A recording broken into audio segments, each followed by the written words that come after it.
It's an At the Office edition of the East Bank Sports Show, serving up the hottest sports takes from right here in Cleveland, Ohio. It's your hosts, Noah, John, and Erik. Cleveland, welcome into the office, the show where we talk all things sports. Happy Halloween. Wild Thing Ricky Vaughn here in the flesh. Just kidding. It's your boy Noah with my boy Erik. You can join the conversation with us too. Use a comment. Type into X, into YouTube, into Facebook if you're watching live. And we have a phone number too. 216-250-1411. Give us a message. Talk to us about sports as we go through our live broadcast today. And if you are listening from home, please hit that subscribe button. Download the podcast if you're listening to the audio after the fact. But Erik, my man, happy Thursday, happy Halloween. How are you? Wild Thing. You're bringing the energy, which is bringing me up, which I love. You're shot out of a cannon. I'm doing great. I'm so excited for this show.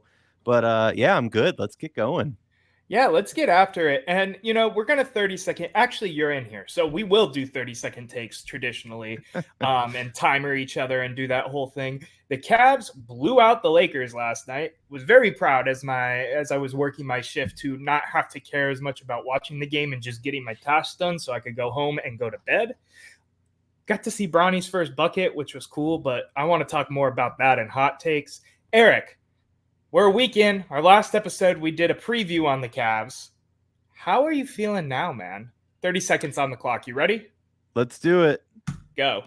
First of all, if Noah is like predicting the end of the world, I might be listening because he was dead on right about just about everything he said. Listen, I thought we needed a key piece. It felt like other teams around the league were getting better when we weren't.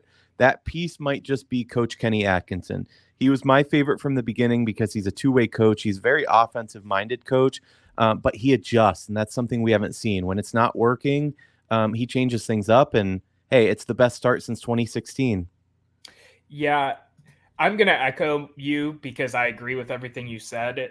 I feel good being able to take a victory lap after, some of the Deshaun Watson faith that I've had, the player, not off the field, and some of those kind of takes. But I'm very happy with what... Yeah. Nah, whatever, man. I'm very happy with what I've seen out of this Cavs team so far. They seem like they're going to be that offensive juggernaut that I predicted could happen under head coach Kenny Atkinson. Let's win some more basketball, baby. I'm ready. We'll start calling you Noah Stradamus, something like that. I'm ready. Wild Thing's ready for everything. I'm ready to give him the heater. Speaking of the heater, you've been excited to go into this topic for a couple days now. So we're talking, are the Browns going to stay in downtown? We're basically going to go in a deep dive. This article came out from NEO Transit blog about what the what the Burke Lakefront idea would have been if they went down that route. There's some sticking points there. There's that kind of thing. Erik, I know you have a presentation. I have a presentation. Mine, I'm going to go through first because it's just the traditional pictures. I want to kind of compare and contrast the Burke versus the Brook Park location. Sure. Kind of give some of our thoughts, and then we can go into what you have prepared for these wonderful people on Halloween night. Yeah, for sure. Give a little bit of history, though, real quick on Burke and the Burke location for those that aren't aware or aren't Clevelanders. Yeah, so Burke Lakefront Airport is a small private airport for private planes, business executives, the top 1%, that is taking up and has been an eyesore to the lakefront area of Cleveland for as long as it's been there. It has always been of popular belief and popular want to bulldoze that whole location and turn it into something. We were told for a while that Brown Stadium couldn't go there because it's a landfill and it's land on top of a landfill. But obviously they have figured out a way to make this work or else we wouldn't be talking about it. Well, maybe. Erik, go ahead. What were you? I want to see what you were. Yeah, this dives into my proposal. So we'll just hold that for now. Okay. So supposedly it works now, regardless of however you want to think about it. Obviously, keeping the Browns downtown has always been my stance. But I want to show the two locations, kind of compare and contrast what they got going in, and then we'll go to Erik's take. So going up first here, if you're watching from video form, I'm sorry for those who are listening to the podcast edition. Look it up, NEO Transit blog. They're a short, small group of people who write about, developments in Northeast Ohio. You should go check it out if you're a Browns fan, Cavs fan, Guardians fan. This is the walk into the stadium, Huntington Bank Field, which would be on Burke Lakefront Airport. Erik, what are your reactions when you see this? I'm a big fan of the Burke location. This came from, you said NEO Transit, but this was pushed heavily by Destination Cleveland. Yep. Listen, I think it's one of the best locations that they could possibly have. There's a few hiccups there, which I'll get into when I'm presenting my alternative. I had a commission studied as well, or a study commissioned, I should say, which we'll talk about. But apart from the dome and how it looks itself, which I think people got a little hung up on, this is just a rendering. It's not what it would ever finalize to be. It's pretty cool. It's a great location. Yeah, we continue on. This is an overview, like an aerial of what it would look like, how it would fit in. So I know this might not apply to some of you non-Clevelanders, but you can kind of see the vision with some of these roundabouts getting put in, extra parking lots, bulldozing that whole area and turning it into, retail, hotels, extra parking, that kind of thing, to really basically do what they're doing in Brook Park at Lakefront Airport. I gotta say, my favorite part of this proposal is actually this slide, because you see the stadium footprint here, and like you said, the hotels, some of the shopping. This is just east of the Rock Hall, for those not familiar. So off the screen where Noah and I are right now is where current Brown Stadium would be. But my favorite part and why I like this so much is you have this visionary approach where you're really rehabbing the lake itself, right? You have this beautiful lake. And then for 3/4 of this property, we decided to build Central Park Cleveland. Just a lot of trees. I was a little unsure of that area, but whatever. We'll get to that, I guess. Yeah, I look at this and I think this is like plan A of development. You're putting all of that in. I don't think they're going to leave all of that tree area to the right or the east of the stadium there forever. If they're going to bulldoze the whole thing, I think eventually you're going to see development after development there. But for sure. And it should be noted that, Cleveland's utilization of the lakefront is god awful. The worst. If anybody has been to Chicago and how they utilize their lake, it's incredible. You have a lot there, right there on the lake, from mixed use development to museums, sports as in like volleyball courts and running paths. And it's such a good use of the lake. Ours is the exact opposite. It's hard to access. It's congested because of you have 90 running right there, 90 and 2 running right there. It's really a terrible use of the lake. And it's something that Clevelanders in particular have bemoaned for years, because of other cities that have done it properly. Instead, we have an airport and industry sitting right where some of the best lakefront views and property are.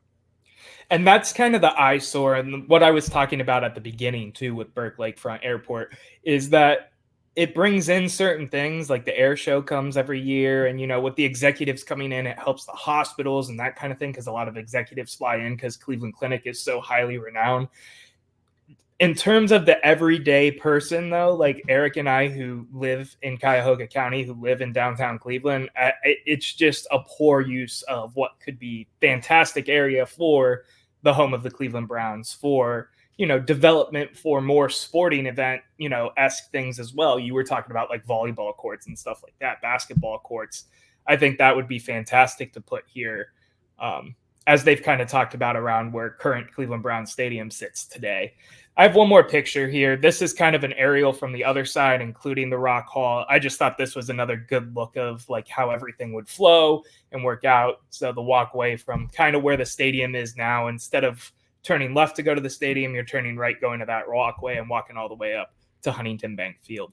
Any other extra reactions? I just wanted to give a couple examples since this is all brand new. It broke on Tuesday.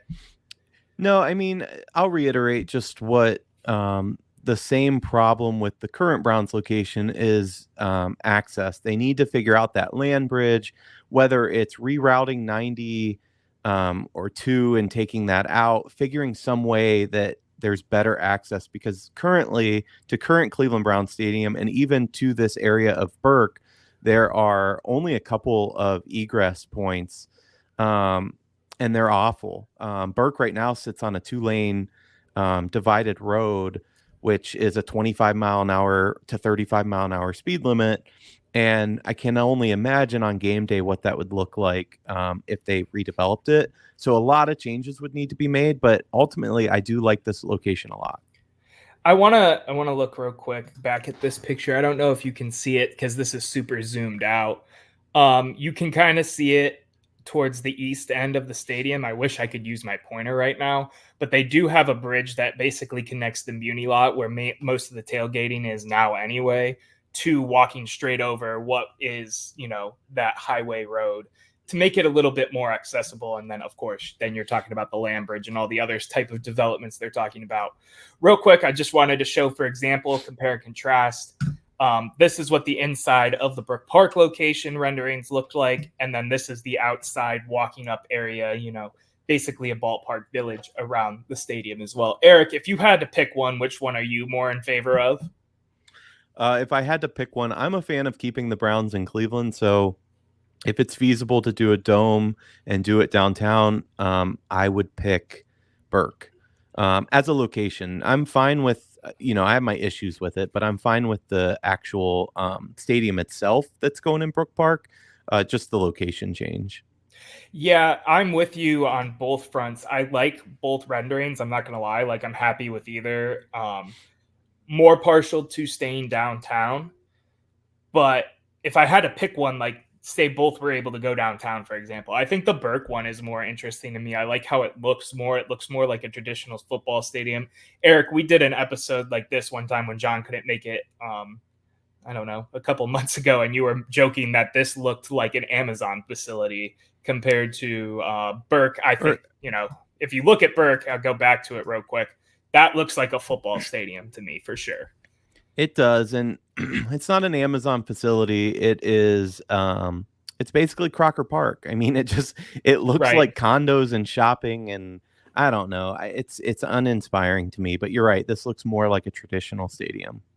Yeah, I'm with you.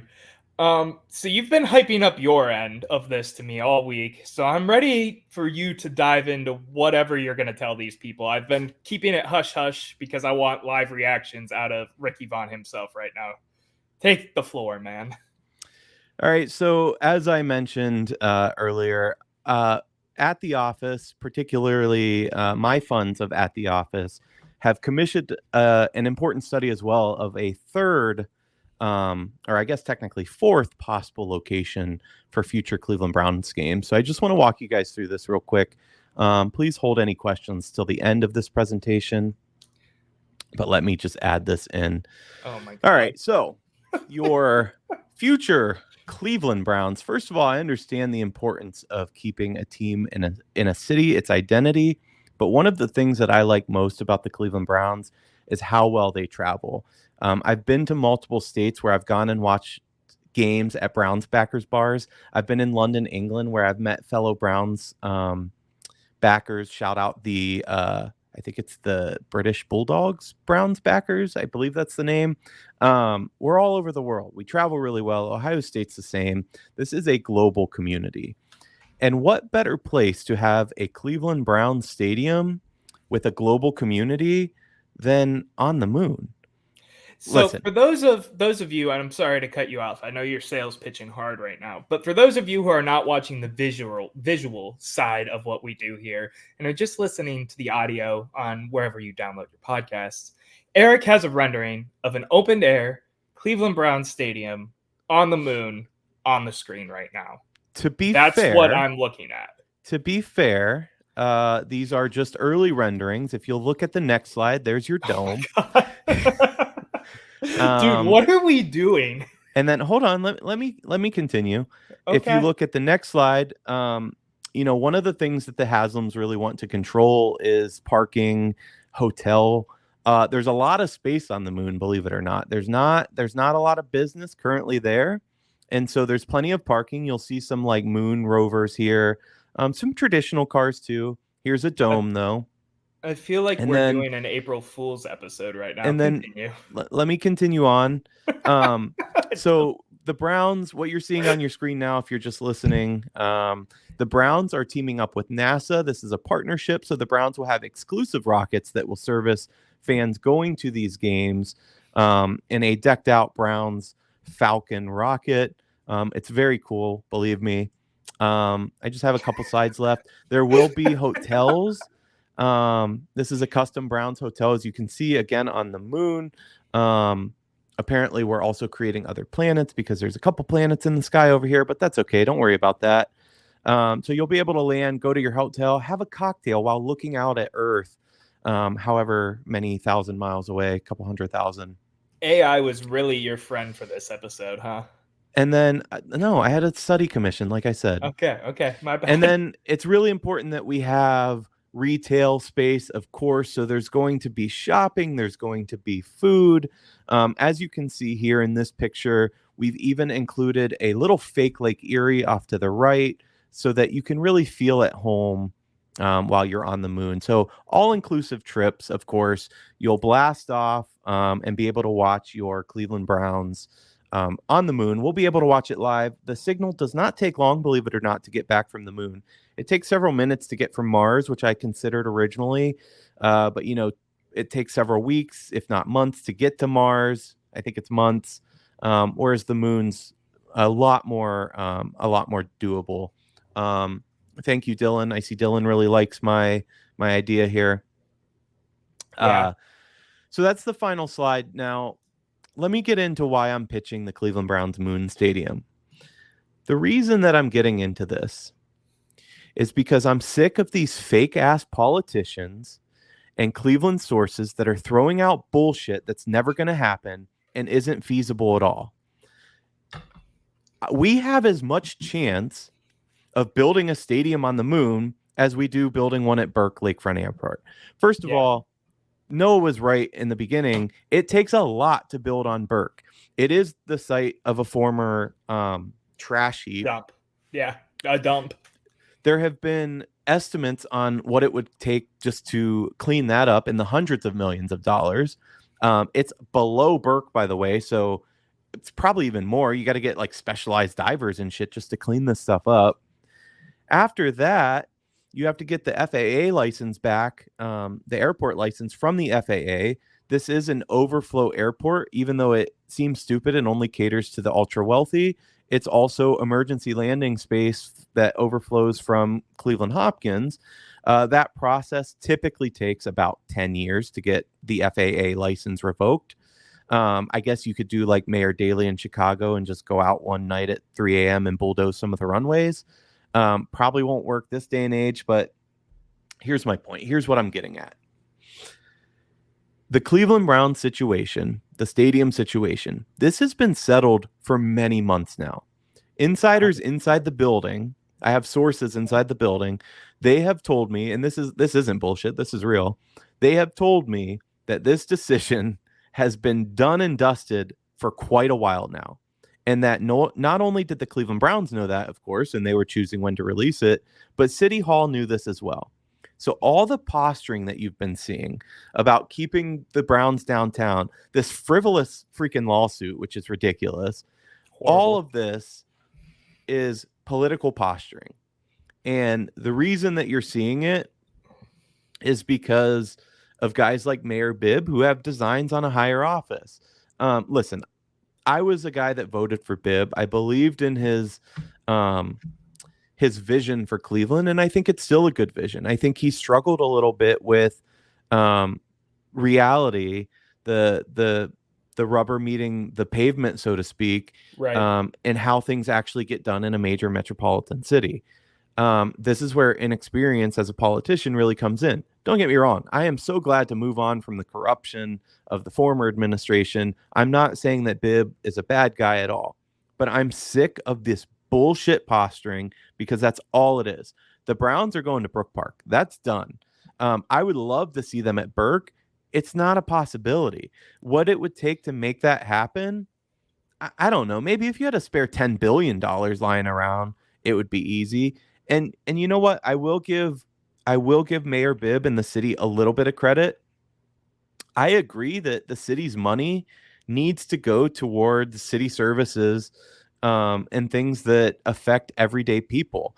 The road leading right outside of our work that Noah and I are at every single day finally got paved. That's Right. been overdue for several years now. Yep. I mean, the services to citizens that can barely afford a meal, these are things that need to be accounted for.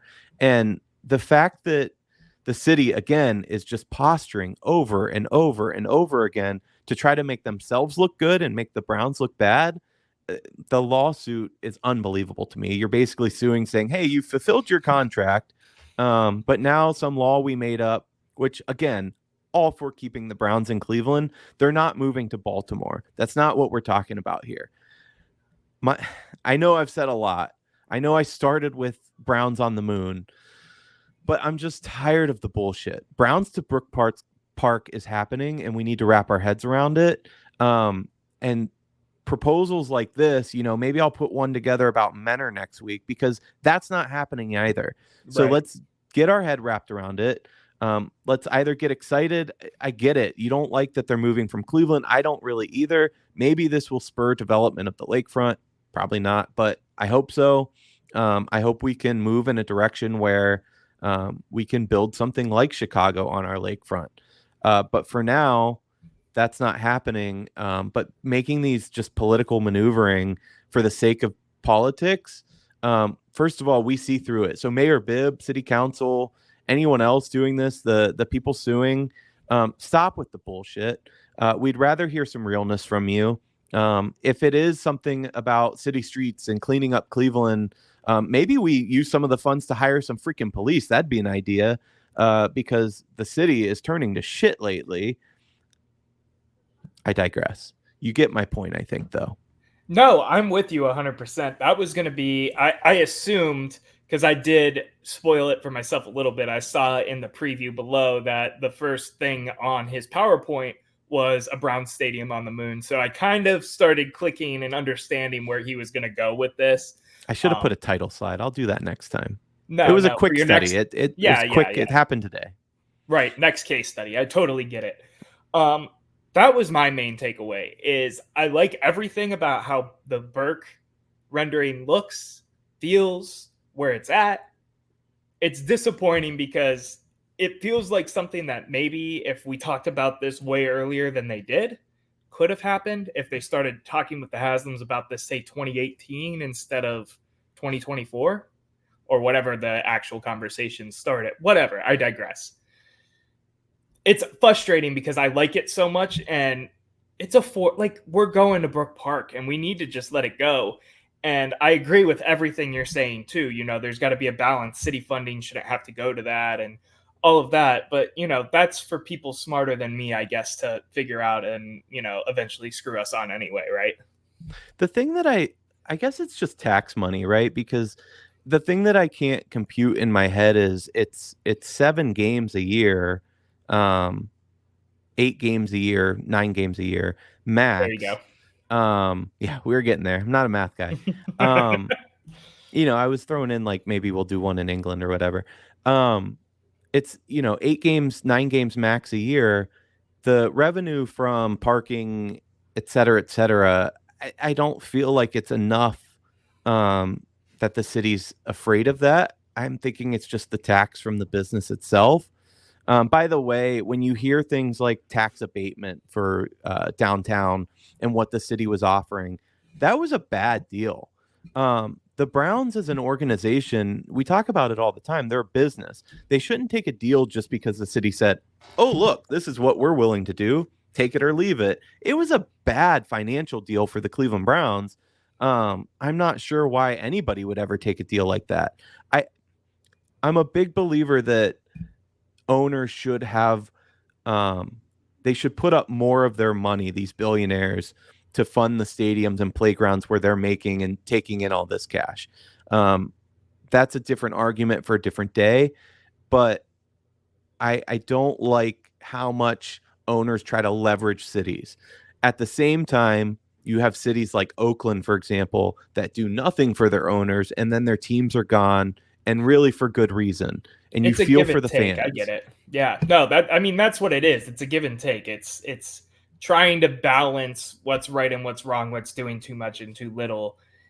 And I think this whole Cleveland situation shows it in such a poor light because we're like suing the Browns over a law that should only really be brought up. And even then, who knows how legal the law is if they were trying to move them to like Utah or something like that, not 15 minutes down the road in an area that you already zone as part of downtown Cleveland because your airport's there.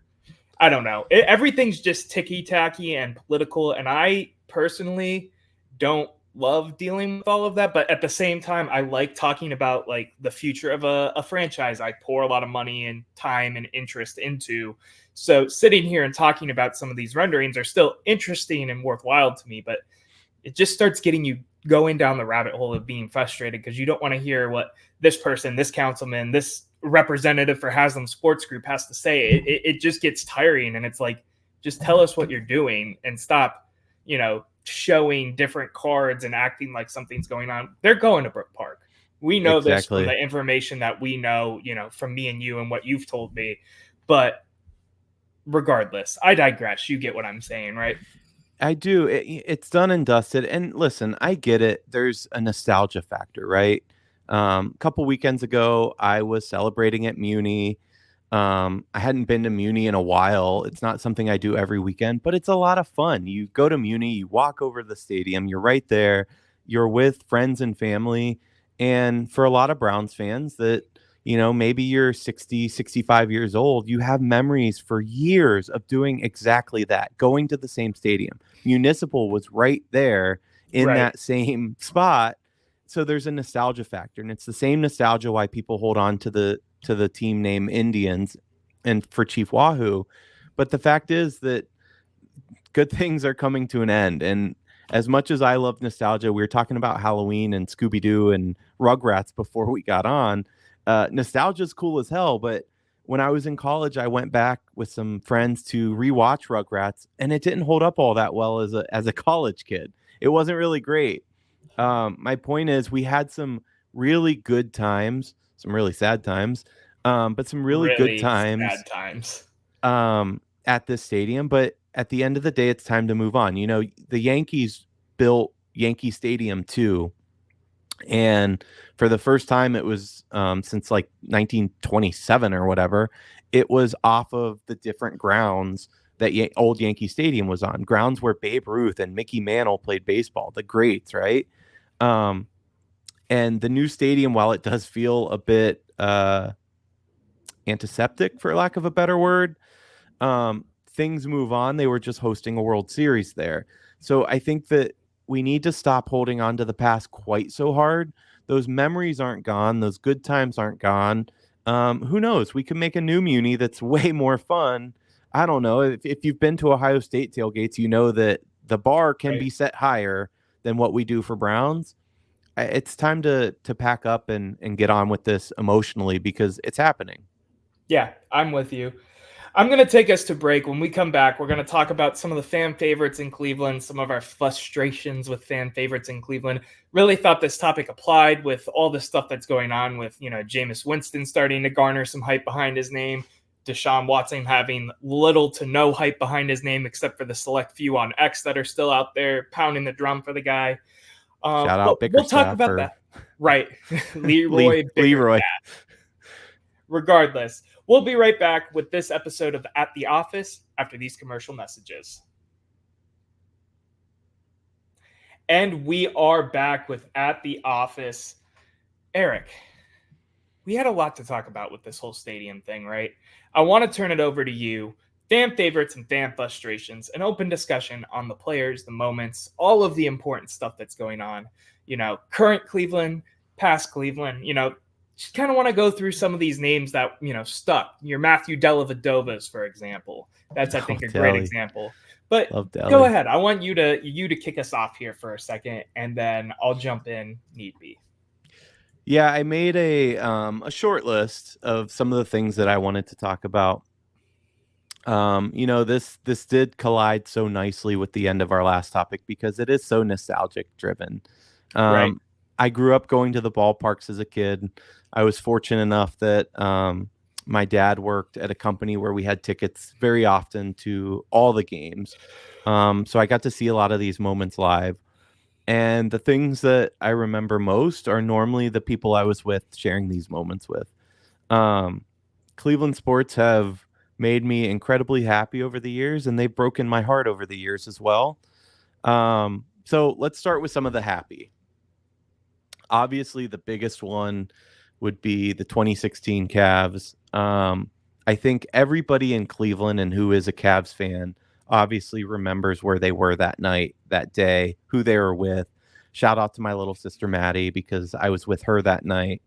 Um, that was magical. By the way, my dad still gives me shit that the only game in that series I didn't watch with him was Game 7 on Father's Day. Right. I still haven't heard the end of that one. I Uh, love that story. Well, I don't love it for you, but I think it's an entertaining story through and through. it it's those moments though that it's like time is suspended. And I'll never forget the end of that game. Obviously you had the block and the three and all the magic of that. I was at the top of the nine. I'm blanking on what the bar was called. It's been renamed since. Yeah. And I was watching the game up there, and you're just in shock a little bit. You get those chills. Girl next to me burst out crying when it was over. And it's just pure happiness. And I took an elevator down from the nine, and we made our way over to 4th Street. The most insane crowd, maybe besides the parade, but that I've ever seen in Cleveland. People are high-fiving in the street. It's wall-to-wall people from the nine. If you know Cleveland, it's several blocks from the nine to 4th Street. At one point, right on East 9th, there was a fire truck that people had kind of taken over. They'd climbed up on this fire truck. And police come in on horses, which are great for crowd control, by the way. So police come in on horses. They're like, hey, get down. Everybody climbs off this fire truck. And then the police are high-fiving people. Nobody's arrested. It was the most amazing night I think I've ever experienced as a Clevelander. So Yeah, that's got to be number one. I agree with you for that, right? And I wanted to take this from a different angle. We've done a lot of, being happy and reminiscent and having nostalgia for Cleveland on this show throughout, the many episodes that we've done here at the office. I wanted to look at some of our low points, and, this was picked a little bit pessimistically. Jeez, After Noah, the can I at whole- least get through my happy points first? No, we'll go back and forth here because I don't want Okay, it to that's just fair. be rain. Noah will rain, be the rain, downer, and then I'll be the upper. I got it. so I wanna bring up Happy another Halloween, Browns moment. Grinch. Yeah, well, the Browns had a quarterback that, in another world, in another reality, could have maybe been a franchise guy that Jeff they Driscoll? took. No, before that they took in the first round of their first draft back as a franchise. No, Oh, not Johnny Football? Tim Couch? I'm talking about Tim Couch, and I'm talking about the time Tim Couch got a concussion, and Cleveland Browns Stadium erupted as a stretch, bursted into cheers. Very similar, very reminiscent of the Deshaun Watson injury. I just want to call that out for a second, right? Because I think that is a very low point and a frustration I have as a Browns fan, as a former football player, even though I look like a baseball player, like a pitching god, I might add. Right now, you Can never I break do that. in real quick? Yeah, Because I'm not trying to be a dick, but I gotta ask, how old were you when Tim Couch got this concussion? probably like 2. I think it was the Okay, what was it? I What was season just- was it? It would have been early. So he was 99 to 03, I think. 2003. Yeah, I mean, So I would have it been didn't like last very 2. long. So I'm not there to remember it, but it's still one of those things that I think apply to what's going on in Cleveland sports right now. And I want to bring it up as a low point to be like, let's do better, right? Let's be better people. I know there's some comparison and we're a passionate fan base and I get that. Let's be better. Let's go back to the happy, though. Back to the happy. All right. I got to take it back to also 2016. This is next on my list. And it's the Cleveland Indians versus the Chicago Cubs. And I promise you what I'm bringing up is happy. Game 7 was such a whirlwind of emotion. I think we all remember this, of course. But Rajay Davis comes up to bat. I'm in the basement with my dad. Shout out. Hi, Brian, if you're out there. And we're sitting in the basement, and I turn to my dad and I go, how great would it be if he hits a home run right here? And I know it's one of those things where you go, bullshit, you didn't say that. Brian out there will confirm I did say that. He hit that home run, and we looked to each other, and we're just jumping up and down screaming. I could not believe that happened in that moment. It's kind of like Freddie Freeman's grand slam at the end of game 1 of this World Series. It's those moments where you go, holy shit, that just happened. That I will remember for the rest of my life. I thought we were going to go on and win the World Series. I'm a big baseball guy, and I was so excited. And then, of course, the rest happened. But the rest of the game happened, right? In that moment, pure joy. I want to bring up, and I agree with you. I agree that whole run, even as a guy who wasn't as into baseball as I obviously am now, watching that World Series, getting hyped that we might go from having 0 and the whole drought worth of 50 plus years to 2 in the same year was insane to me, right? I want to bring up, let's see here. I want to bring up Bottlegate. I'm coming at the fans right now. Bottlegate's another one. I think this one's a little bit more justified than sharing a injury. But if you don't know, it was a missed call. I believe, Eric, if you could give me some background, because it looks like you're Googling right now. December of 2001, Bottlegate, which was the beer bottle game. It was a controversy on the field. We were playing the Jacksonville Jaguars, and we were 6-6 at the time. I think this is kind of important because we were trying to keep our playoff hopes alive. We were down by 5, 15-10 with a minute remaining, minute and 8 seconds to be exact. And we had to convert on 4th and 2 on the Jaguars' 12-yard line. Tim Couch took the snap. He passed it short to Quincy Morgan, who caught the ball for a 3-yard gain and a first down. He appeared to bobble the football, but it was called a complete pass on the field. And Couch hurried the offense to the line of scrimmage and spiked the ball with 48 seconds remaining. Here's where things got weird. As we know in football, if you get that next playoff, it does not matter what happens next. They can't go back and review it. They hurried to the line. They snapped the ball. Play has taken place. There's no going backwards. Well, the officials decided that they were going to review that anyway. 2 plays earlier, not 1, 2 plays earlier, and they overturned it, giving the ball to the Jaguars. Obviously, it was controversial because they cannot do that. That's not possible. It's illegal. And so Browns fans, obviously enraged, began throwing objects onto the field, which in this case were mainly those plastic beer bottles, as well as trash cans. And the officials had to announce that the game would end 48 seconds early, and everyone exited the league. But the league office actually called and said, hey, no, you got to finish the game. So they came back onto the field, and after 2 quarterback kneels by the Jaguars, the game was over. Yeah. So this is more of a negative, in my opinion, in terms of the Browns just having bad luck. I think it's still a bad look for us throwing stuff out on the field, but I get the justification on the side of being upset. I don't know, man. I go for it. It's not like I can have a take that says you should be able to throw shit on the field. Right. But when you get absolutely screwed, I mean, we're just making up shit at this point. It's like the Tuck rule with Brady. When you get screwed that hard, you got to channel your rage somehow. You got to show your disapproval. And there's no injustice is one of those things that just sits with me so heavy and so hard because there's nobody to come and like slap the NFL and be like, hey, you guys are idiots. This is bullshit. Like, they should have been fined $100 million that went to the Browns. How do you channel that when you have no outlet? It's going to boil over, and that's what happened. So I forgive all the Especially when you're fans. Drinking and all that. I'm with you. Doesn't help. 100%.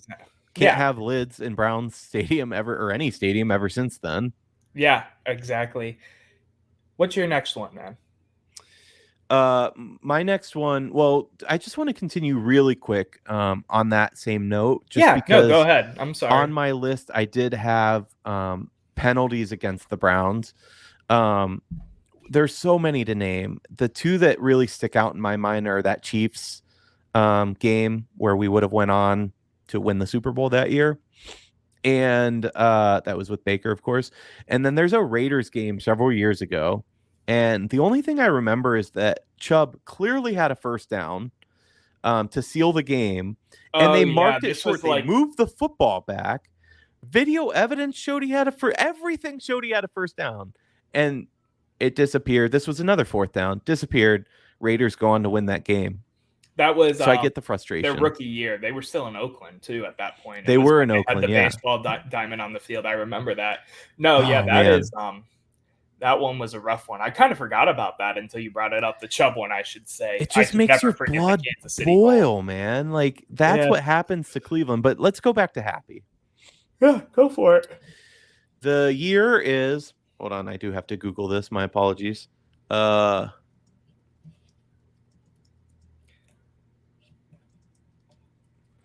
do your thing. Feel free to fill the space for a second. Yeah, of course. No, I agree.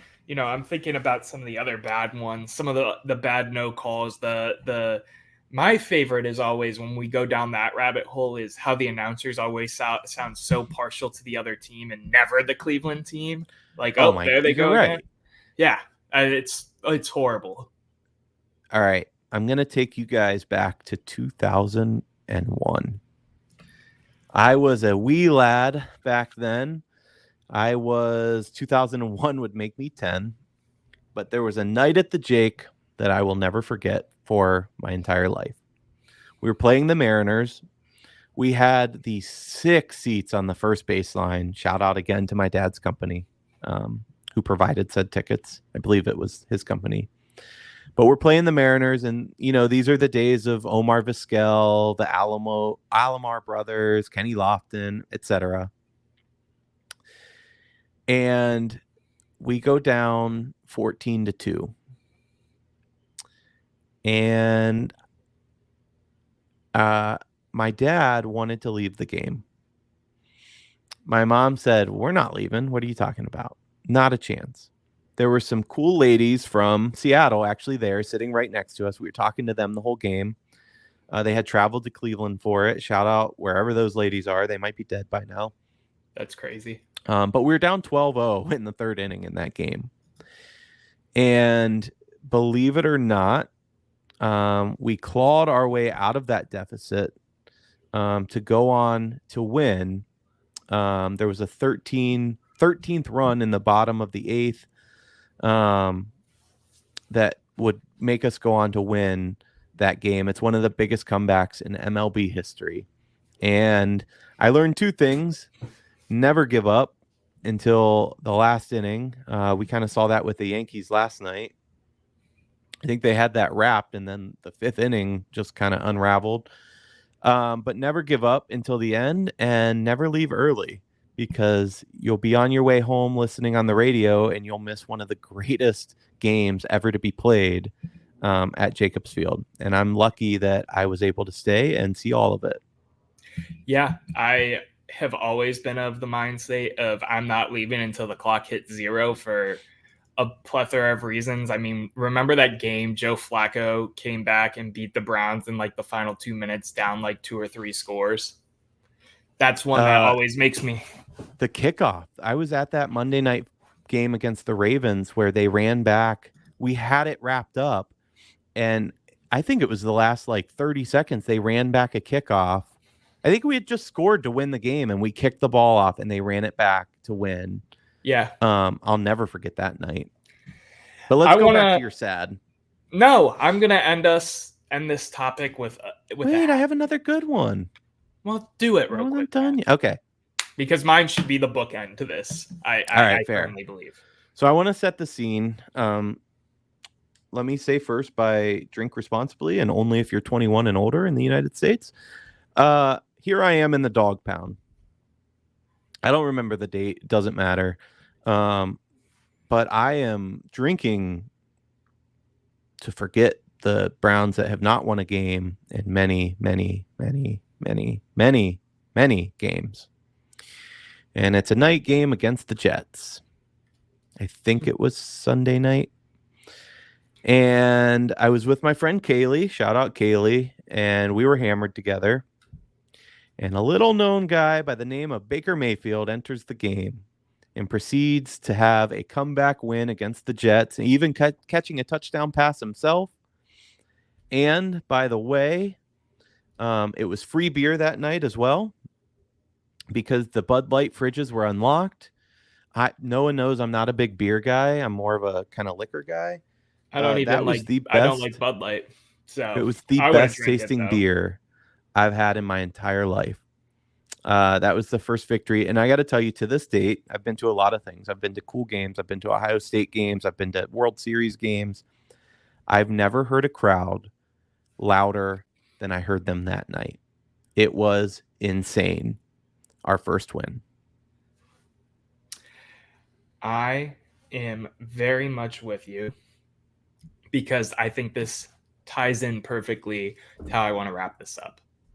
So obviously, I've mentioned a few times on the show that I work for the Cavs as a part-time, crew member, just helping with some things during game day. Last night at the game, they played a tribute to the late, great Jim Donovan. Rest his soul. But I got chills watching and remembering the moment as they were showing it on the big screen of the Cleveland Browns officially clinching to move on to the playoffs, to eventually beat the Pittsburgh Steelers, to eventually get screwed by the Kansas City Chiefs and the Zebras. Always. The moment of Jim Donovan announcing that, I can almost do that call word for word myself, because of how much it floated around, local media then, local media now, probably local media forever in terms of his legacy. The only thing that's missing is all of you, because it was during COVID. The Browns finally got in. I just think that moment, in terms of modern, more recent Cleveland sports history, even past the championship, was such a big, get the monkey off of our back. Everybody's ecstatic, even at a time where, it was hard for people to be ecstatic. I just think that's one of the top things going on. One of my favorite moments of all time. Had some of my favorite players involved at the time. I was a huge Baker fan at the time. I was a huge Jarvis Landry fan. I'm still a huge Myles Garrett fan. Some of these faces of Cleveland sports were involved. And I just think, in honor of Jim Donovan, to wrap up the segment, as well as to just focus on one good thing. I don't want to be the negative guy for the whole segment. That's not in my nature. I just had to bring that one up.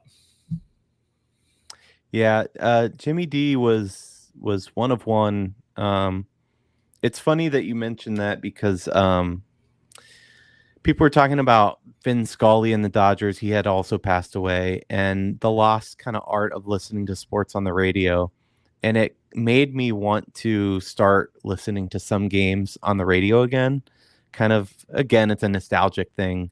But Jim Donovan was one of one, and he will definitely be missed in Cleveland forever. Erik, let's wrap this thing up. Let's go to final thoughts and takes. What final thought, take? Give it to me. Give it to me spicy. I'm ready. I had two lined up, and I'm going to pivot away from both of them, actually, to kind of make a public service announcement. And that is that everybody needs to get out and exercise their right to vote. Today I went and voted. I know there's a lot going on in my shirt, but right there's the sticker, because if you don't have that, you didn't vote. And this guy calling me out when I let frustrating without an R slip like 4 times tonight. Whatever. Anyway, I went and voted early tonight, and I stood in line. There was quite a long line. There were a lot of people voting early. And every time that I exercise that civic duty, there's kind of a pride. I'm standing in line with people from all different walks of life, different races, different creeds, different backgrounds.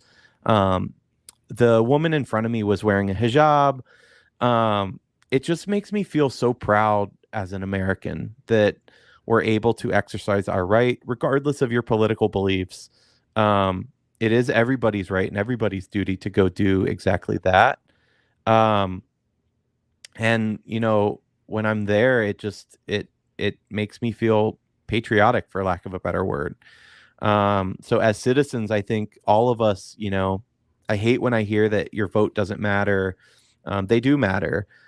First of all, regardless of who you're voting for, or what you think your state might be doing, anything can happen. But there are a lot of down ballot races that are very important too, and local elections really matter, and local issues really matter as well. So I just want to say that get out there, get your voice heard, and get voting. Yeah, so we've hit a couple deep things, and I want to reel it back and have a little bit of bubbly fun. Not that mine is fun per se, but getting back on the realm of just talking sports and being happy go lucky or whatever. And I got a question, a thought process that kind of crossed my mind when I was working the Cavs game last night. There were audible, loud chants for Bronny James to go into the game late into the fourth. And I just don't get it. I do not get the hype of wanting to. I don't get cheering for the other team, first of all, and cheering for a guy who, he deserves it for some reason, but doesn't deserve it for a lot of other reasons. To get on the court just to watch him, it felt weird to me. It felt like we were cheering on for something to happen that didn't need to happen. It shouldn't have happened. I don't think Bronny should be playing any real NBA minutes, regardless of garbage time or not. Very weird moment to me. I was surprised. Like, I was talking with some of my coworkers. We were all kind of taken aback. Like, wait, are they really chanting for Bronny right now? Totally get it for LeBron James, because he brought us the championship and all that. But his son, who really isn't doing anything for the city and is a Nepo hire. I was going to say, he's a Nepo baby. Yeah. A Nepo hire in the Lakers organization. It just doesn't make sense to me. So I disagree with the chance for Bronny to go in the game last night. And that is my hot take. I don't disagree with you, but I feel like it was more from a place of, hey, we are so much better. We are kicking your ass, and we don't need LeBron anymore. I felt like it was coming from that place, but I agree with you. It was weird. I thought it was weird too. I don't know. It's why people are obsessed with the Kardashians. So it's a similar vibes. People get obsessed with these weird celebrity things. It doesn't make any sense to me, but whatever. We got the dub. I'm with you. And I guess I could look at it from that lens too. The Bron, we don't even need Bron anymore. We're just that damn good of a basketball team again. Maybe it is that way. Maybe that was some of the other people. And I don't want to discredit everywhere, because there was a lot of, I don't want to say Lakers fans, but at the very least, people in Lakers LeBron jerseys at that game. Yeah. Very excited, kids, adults, all of that. So I get it to an extent why it was audible. But to me, like, if I was a fan at that game, I don't think personally, I know personally I wouldn't chant for Bronny, so it just doesn't click for me. I will say, Erik, it was kind of cool though that he got his first points like literally within a day, in October, that his dad got his first points in the same building. It's just kind of cool. Yeah, I'm with you 100%. Erik, you got anything else you want to say to the people before we wrap this thing up? No, I had fun tonight. I'm glad we were back at it. I do miss my boy John. He is still alive. He's going to join us soon, we promise. But as always, it was a good time with you. Yeah, it's always a pleasure to sit down and chop it up and talk a little bit about sports. Typically on Wednesdays. Had the Cavs game last night, so here we are on a Thursday. Happy Halloween to everyone out there. Cleveland, enjoy the rest of your week. Make sure you stay safe out there. Support your Brownies, support your Cavs, support your Monsters. Buckeyes with a big game this week. That too. Looking forward to Penn that. And make State. sure you go out and vote next week, because the next time you will see me and Eric's faces together, we may have a new president. Well, we will have a new president regardless, actually. We will have a new elected president. Do with that information what you will. And until next time, Cleveland, have a great rest of your week, and we'll see you soon.